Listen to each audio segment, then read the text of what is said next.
Let's settle for details now. And some Ghanaian students in 3 cities in Ukraine, Sumy, Kharkov and Dnipropetrovsk, cry for help as they have been left out of evacuation processes secured by Ghana's government for Ghanaian nationals.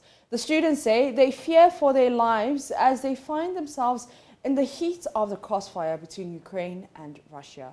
We'll hear from one of the students shortly. First, the Foreign Affairs Minister, Shirley Ayokoboche, has confirmed that government has successfully evacuated 460 Ghanaian students from Ukraine. Russia invaded Ukraine Thursday, and dozens of targets have been struck after Russian troops poured into Ukraine and launched missile strikes on major cities. Thousands of people have been displaced, including hundreds of Ghanaians. Briefing the media on Sunday, Madam Ayokoboche gave the following updates on Ghanaian students caught in the crossfire. As at midday today, 27th of February, information gathered was that about over 460 students have left Ukraine en route to Poland, Hungary, Romania, Slovakia, and Czech Republic. The students will be received by officials of our diplomatic missions, honorary consuls, and officials of the students' union or associations. We are pleased to provide the breakdown of those who have exited Ukraine as follows. 132 have arrived in Bucharest, Romania, and our officer on the ground is preparing tickets for some of them to leave tomorrow to Accra. Reason why I say some of them is because the distance between the holding area and the city itself is, I'm told, over 500 kilometers. Am I correct? And so some of them are on their way to the city. At the moment, he has with him 24 of them who are at the airport, and he's trying to get them on Qatar Airways to Accra. Some are being processed at the holding area, and I'm told about 60 of them are going through border formalities. So they're on the other side of the Ukraine border, going through border formalities to get into Romania. 38, having crossed into Poland, are with our officials. We are currently also making arrangements for those who are willing to be assisted to get on flights. 25 persons en route to Prague from Slovakia were assisted by the honorary consul and will be received on entry by the mission in Prague. 25 just this morning arrived in Hungary and are being sheltered at the Pentecostal Church in Budapest. She, however, indicated that evacuation efforts in some cities are near impossible, with parts out to the cities dotted with hotspots, whereas one of the cities is under complete lockdown.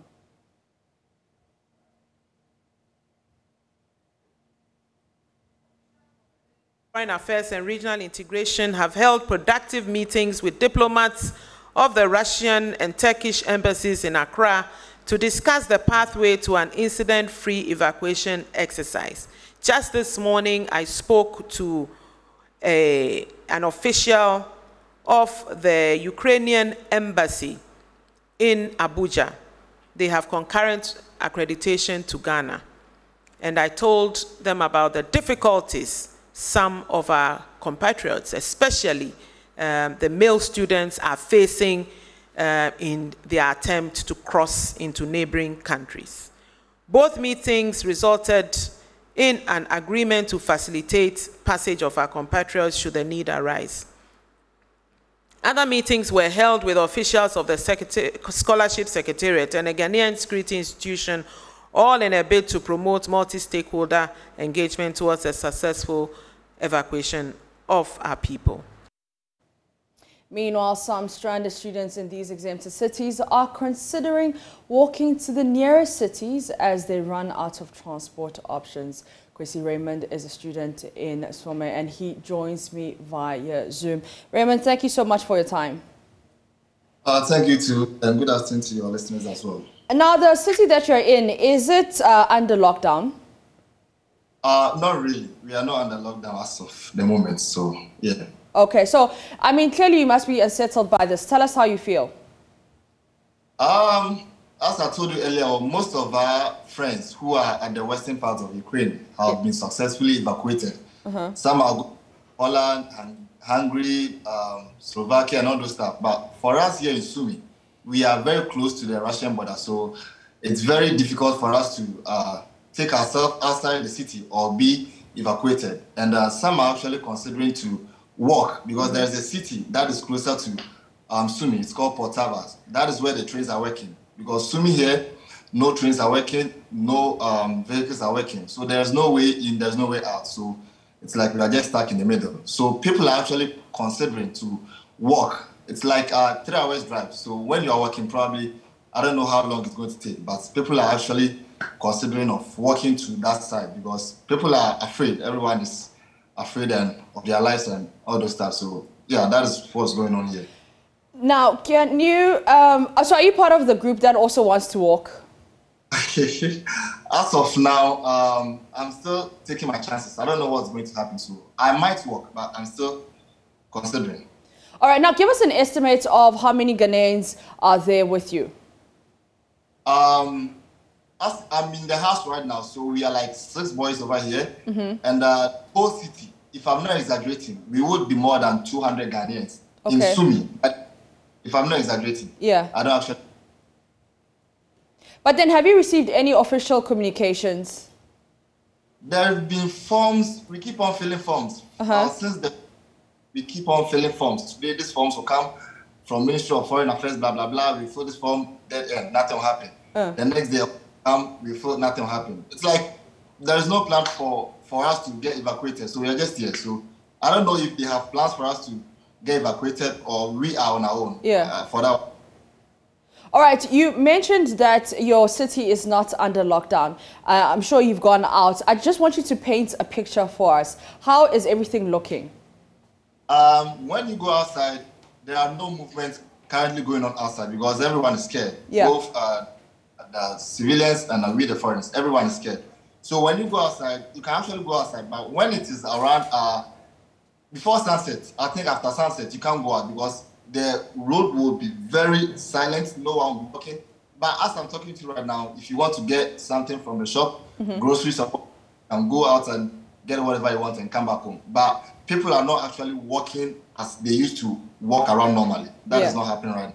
All right, you mentioned that you have 6 other people living with you, Ghanaians living with you. How's everybody? How are they feeling? Are they trying to walk? Do they want to walk? What's the plan? What's happening? For instance, yesterday we went total blackout. The whole of the street light went off. Okay. Everyone, right, and we were in the bunkers. So whenever we are actually, we hear a siren, we are supposed to get to a nearest bomb shelter. That is a bunker. If it's in under apartment or wherever hostel you are in, just make sure you get yourself closer to a bunker because when the siren sounds, you are supposed to be there. And if you are not able to be there, maybe you stay in an apartment, you lie on the ground or whatever. So yesterday was very hectic. It was very difficult for most of us here, especially the girls. I think most of them haven't actually gone through something like this. For me, example, I'm not saying I'm not frightened. I'm frightened, but as compared to they were more frightened than we, the boys. So that is the situation currently here. All right, thank you so much, Kwesi Raymond, for that. We wish you all the best. And Kwesi Raymond is a Ghanaian student, and he is in Ukraine. Let's do some other stories now, because some commuters are worried about a 15% increase in transport fares, describing it as harsh. Transport unions earlier this month warned to increase transport fares if fuel prices remain the same. We'll hear from the transport unions in a bit, but first, I have been interacting with some commuters I met at the Obra Sports Yard here in Accra.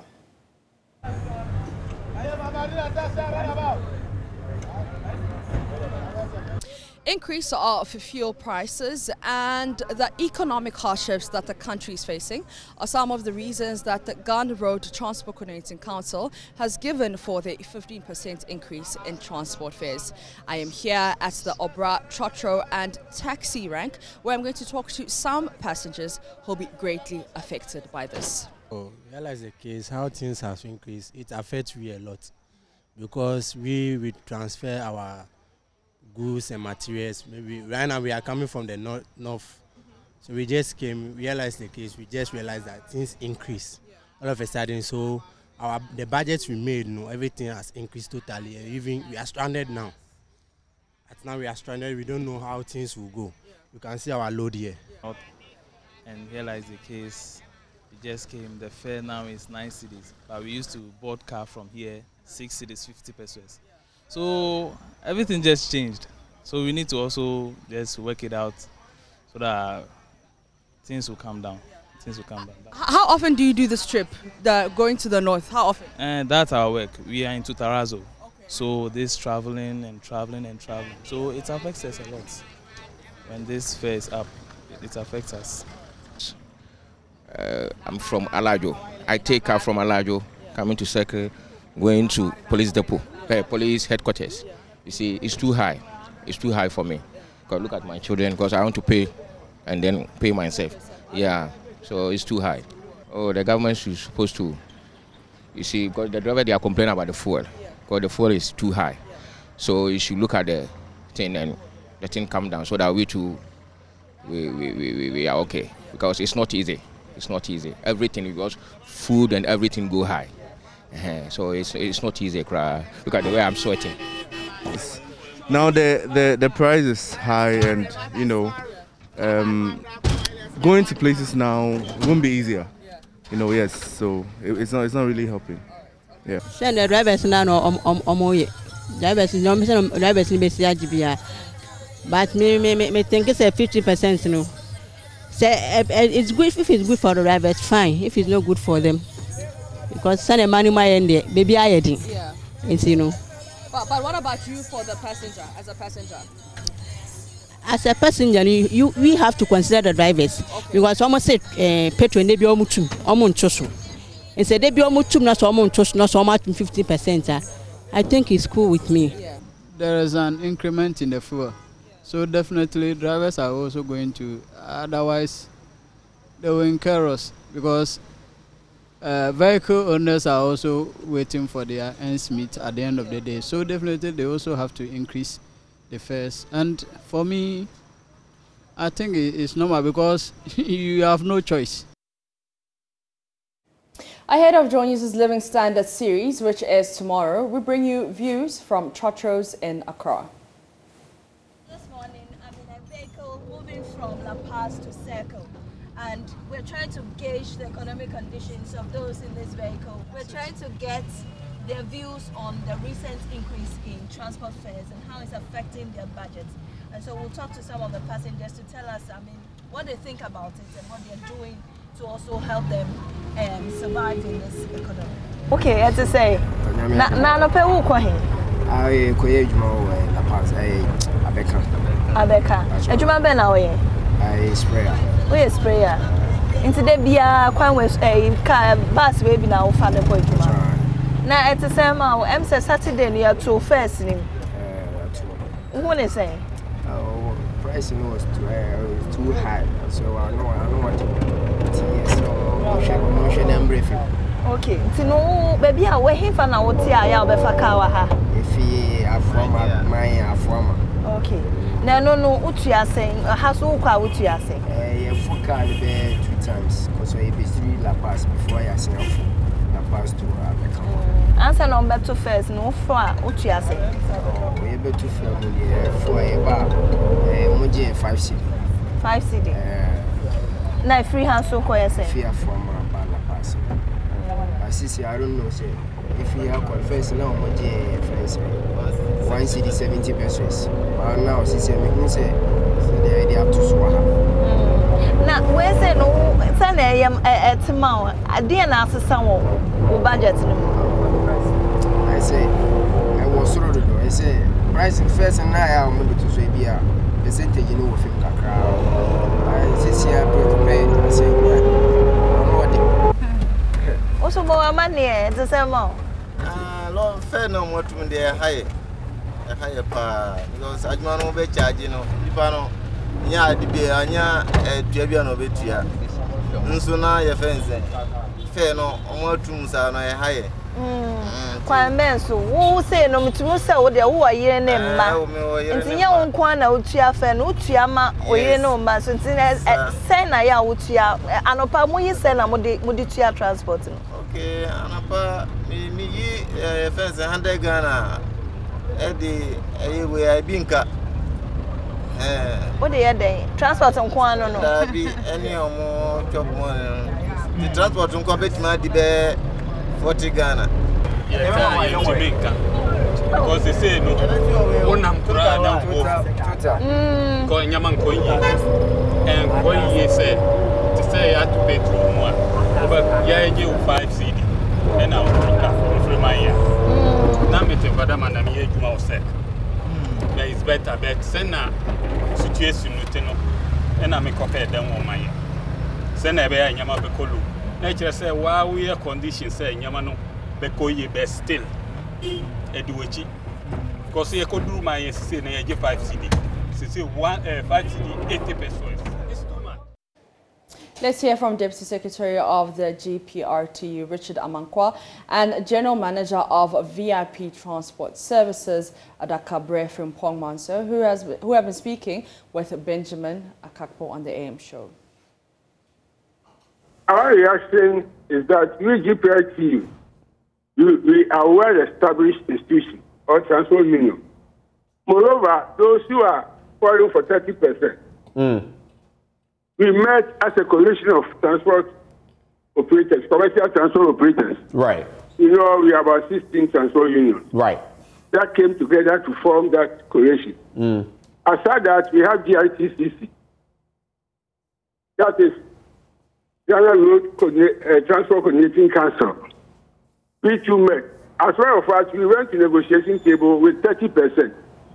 But after everything, we were able to reach 15%, which was the price agreed by the Transport Ministry. Right. So all along, all the stations are working with a 15% increase. So if any other transport union feels that the 15% is not what they are demanding for, then there's nothing we can say about that. But so far as GPRTU is concerned, we are charging 15%. And as I said, all the regions and the stations are now operating with that 15%.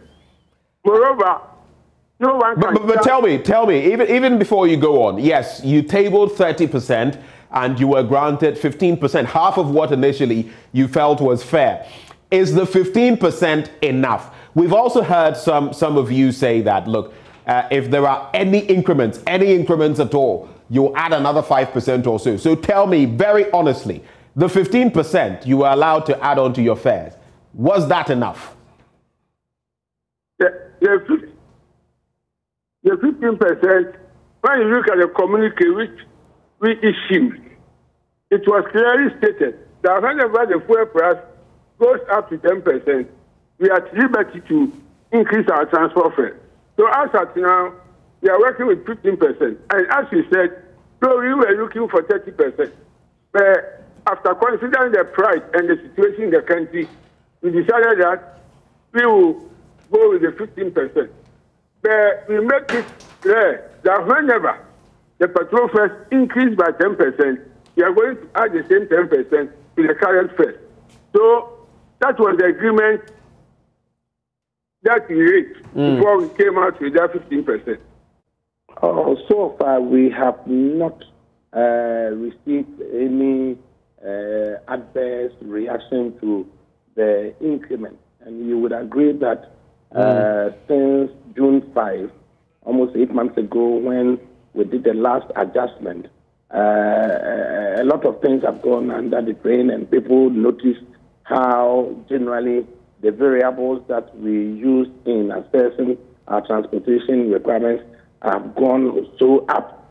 So far, we have not received any negative reaction to the adjustment. Can you give us some of the price differentials when it comes to traveling from Accra to different places? What it looks like today? What are some of the differentials? If you can just use a few routes and give us the differences that we're seeing today. Oh, basically, Accra, Kumasi on the executive pass, we are doing from 60 cities to 70 cities.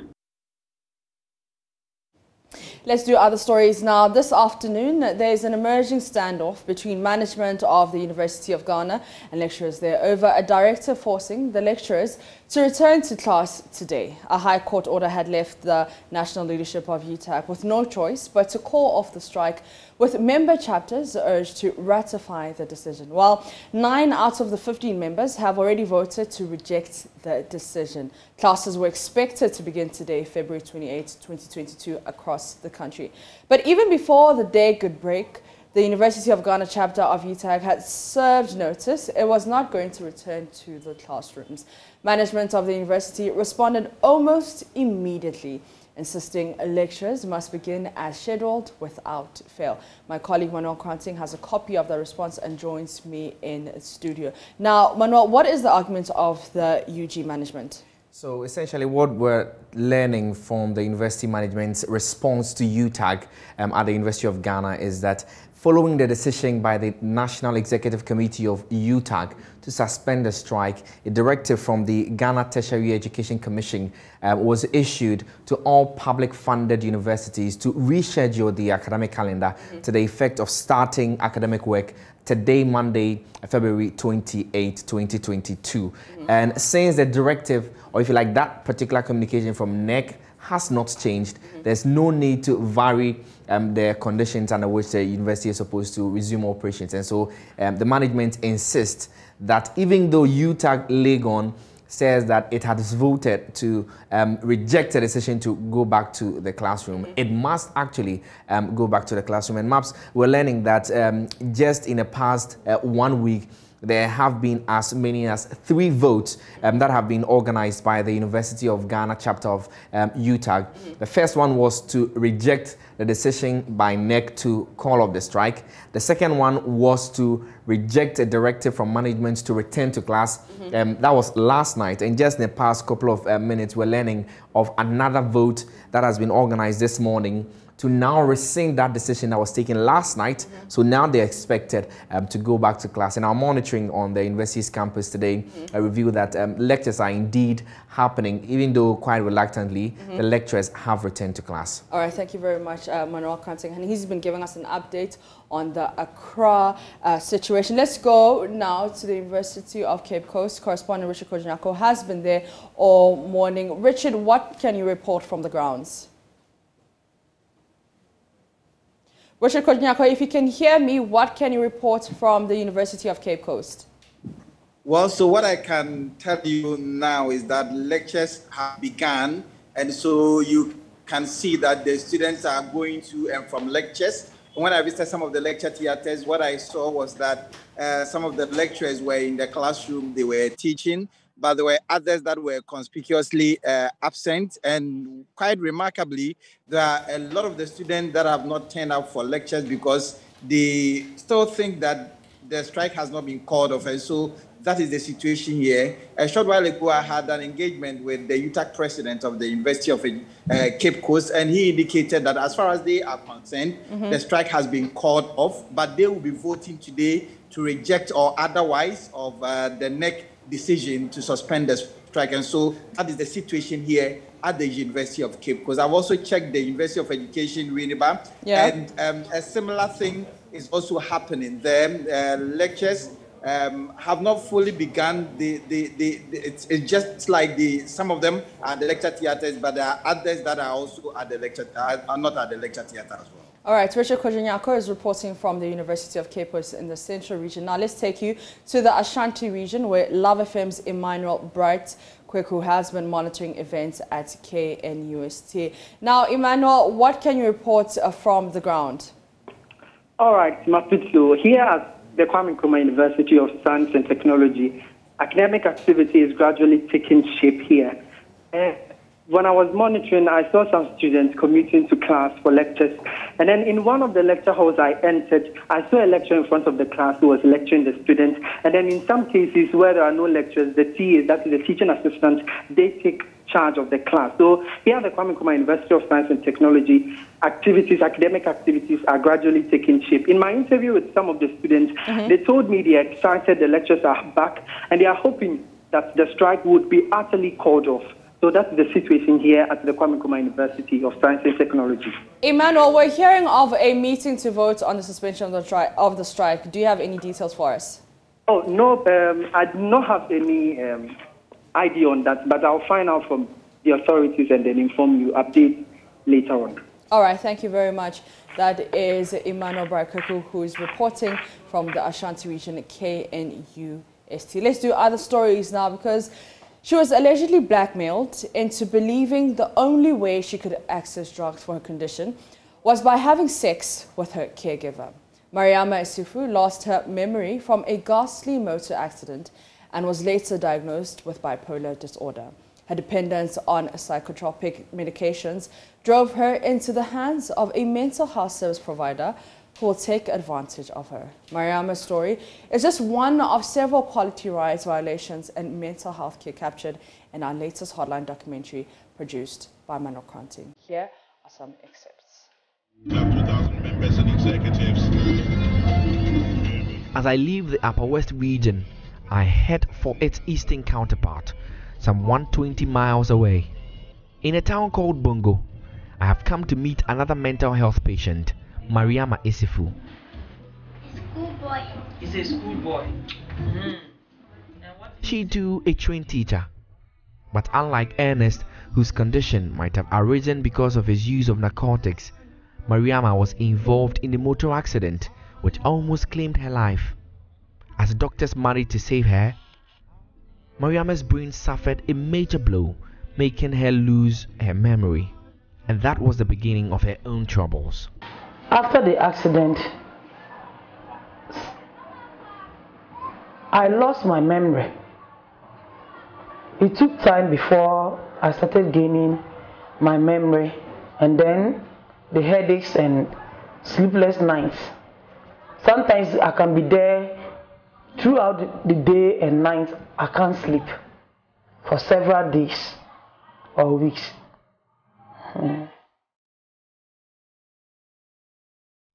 Soon, Mariama was not only battling memory loss, she was diagnosed with a bipolar disorder, making her hugely dependent on medications.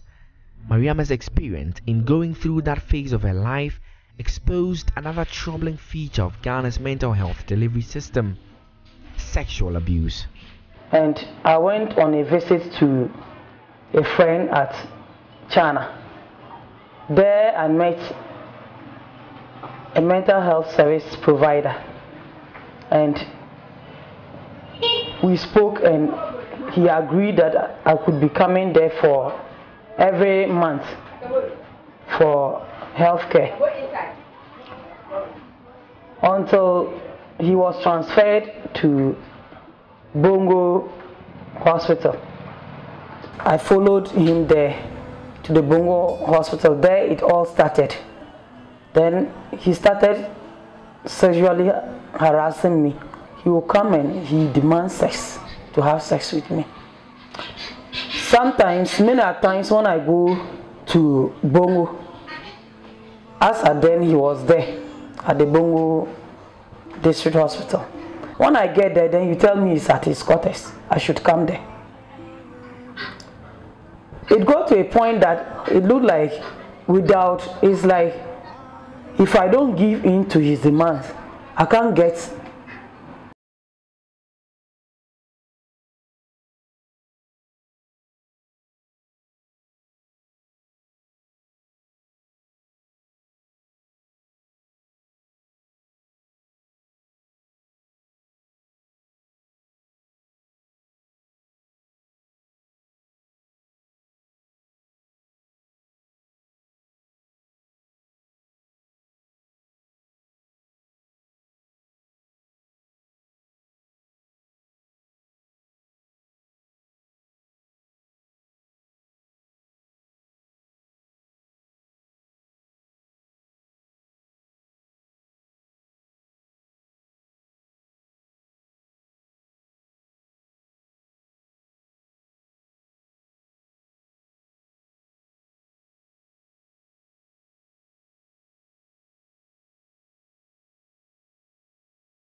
I can get so depressed as a then. I can get so depressed that to the extent of me even getting up to brush my teeth is even a problem, let alone walking out of the room.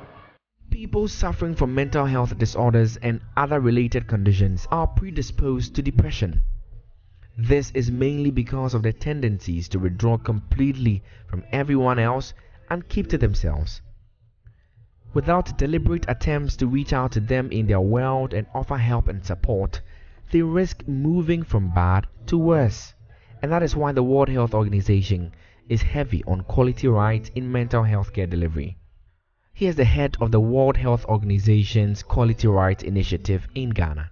So we realized that human rights violations and poor quality of care and support for people with mental health conditions, which includes psychosocial and intellectual disabilities, has been well documented in reports such as the Human Rights Watch and several others.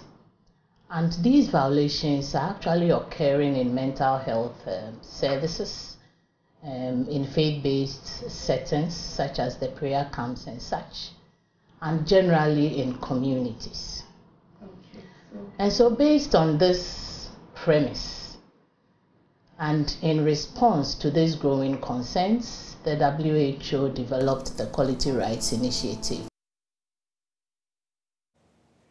Those were excerpts of our latest hotline documentary, Mind Matters. The full documentary is later this evening at 8:30 p.m. on the Joy News channel, also on our YouTube and Facebook page, Joy News on TV. Now, Fix the Country campaigner Oliver Barker-Vormawor is back in court today. He has been accused of plotting to overthrow the government and has since been slapped with the charge of treason felony. This is an offence provided for in Section 182B of Ghana's Criminal Offences Act. Now, this provides Section 182 treason felony. A person is guilty of treason felony and shall be punishable as for the first-degree felony who prepares or endeavours to carry out by unlawful means any enterprise which usurps the executive power of the state in any matter of both a public and a general nature.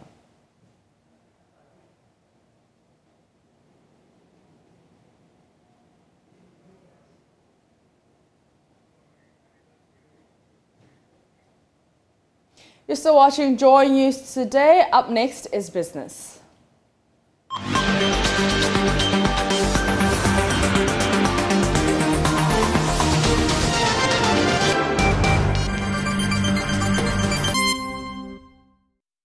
Hi there, good afternoon. Welcome to Business. My name is Darrell Kwao.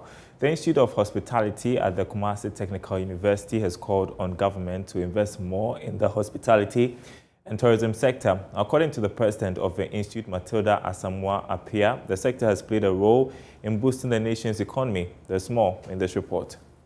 The Institute of Hospitality at the Kumasi Technical University is holding its 11th annual Delegates Conference on the theme, The Nexus Between Hospitality and National Development in the 21st Century. Speaking at the opening, President of the Institute, Matilda Asamoah-Appiah, noted investing in the sector will increase tourism flow and employment opportunities. She revealed the association is making efforts in bridging the gap between academia and industry. The government has to check and then help the technical vocational institutions and those training the hospitality students and the tourism students so that they will be able to stand on their feet when they go out. You see, we want to interlace the industry with the academia so that we can mix both the industry and the academia together and to push the economy of Ghana forward. Because when we train our students well, and then they are being good entrepreneurs on their own, and then at the same time helping the industry, I think the pressure on the government will go down. Guest speaker Joseph Mensah Ansah appealed to employers in the hospitality and tourism industry to train their employees to add value to services.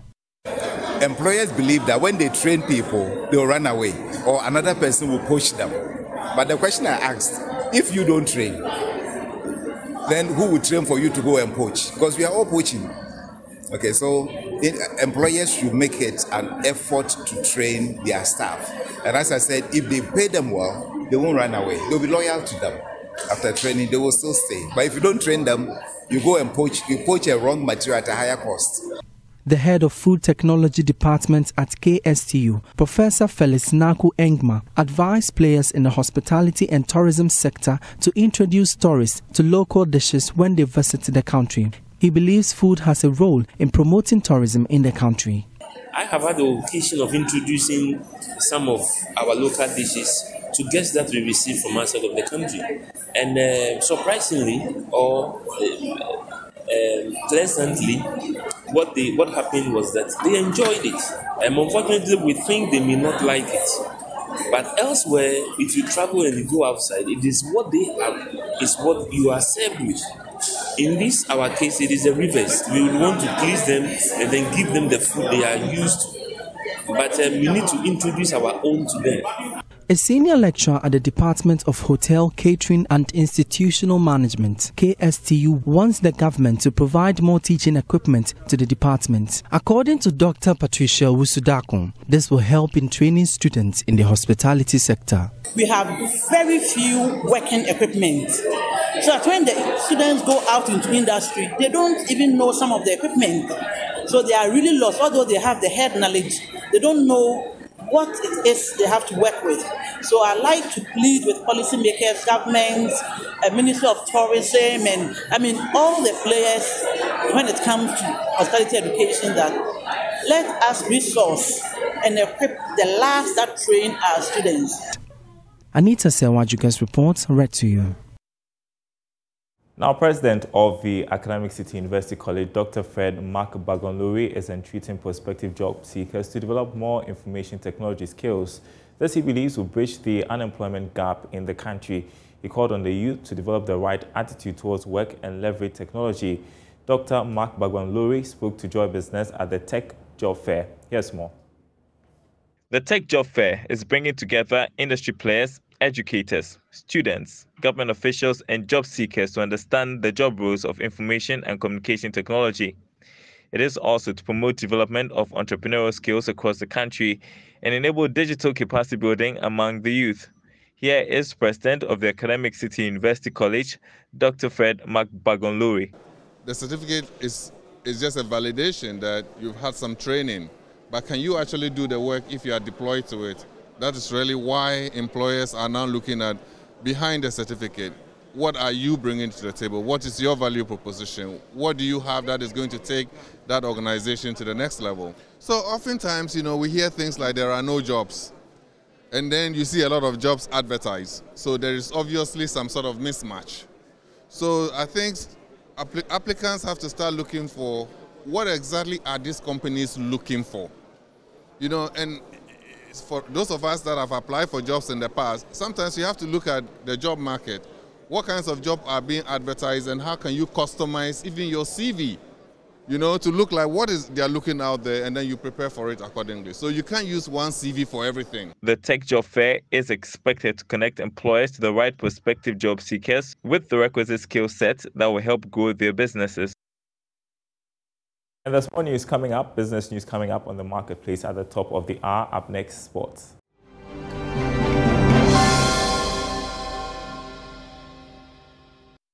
Now let's talk about Ghana Premier League stories, where Kumasi and Sande Kotoko have extended their lead at the summit of the Premier League table by 10 points after defeating Dreams FC by 2-0. However, head coach of the team, Dr. Prosper Nated Ogum, is a worried man because he feels that his team is suffering from fatigue because they did not get any break after the first round of the Premier League.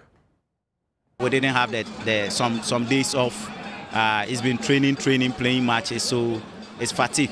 But then all over the world,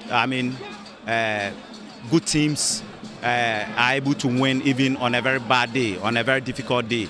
So I think it's good for the team that even though we didn't play as expected, the few chances that we got, we were able to create goals out of it. And I'm happy because the aim of the game is to score and get the 3 points. Sometimes it's not about how beautifully you play. but it's about how you get the points. And I think that was what we did today. We're able to get the points. I'm thinking of how to structure the training program, give them some rest so that they can recover fully and get back on track. And that's sports for journalists today with me, Muftau Nabilabla. You can head on to myjoyonline.com and read some more sports stories. Up next is World News. An update of a story we brought you earlier. Baka Vomawo has been exchanging words with magistrates and she has ordered his removal from the court. Our court correspondent Joseph Akamplay reports that Baka Vomawo says the court process is a sham, adding he will not glorify it. We have not asked for bail. This is a kangaroo process. The bench has not covered itself in glory. I am not going to glorify a sham, he said.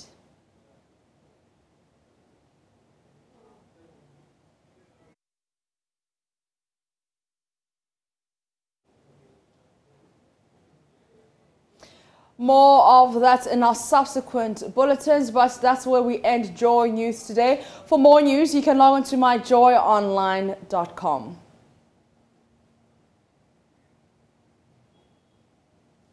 My name is Wapita CBD. Stay for more of our programs.